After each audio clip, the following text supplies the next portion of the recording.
How to fix the issue of download error in Google Chrome. Hello everyone, welcome back to our channel and today we are back again with a new video. So without any delay, let's get into it. For that, firstly you need to make sure Google Chrome has all the permission required for its smooth operation. Tap and hold on the app icon and go to App Info. Go to App Permission, make sure photos and video permission is allowed always. Also make sure nearby devices permission is allowed for this web browser. Now, after that in the settings of Google Chrome again, you need to clear the cache. So tap and hold on the app icon, click on eye icon, go to storage uses and make sure you click on clear cache, as sometimes collected cache can also affect the performance of the application.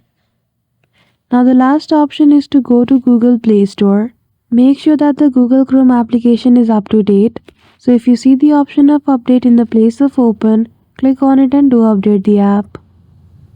So that's it. I hope you found this video helpful. If you did, don't forget to give it a thumbs up and subscribe to our channel for such tutorial.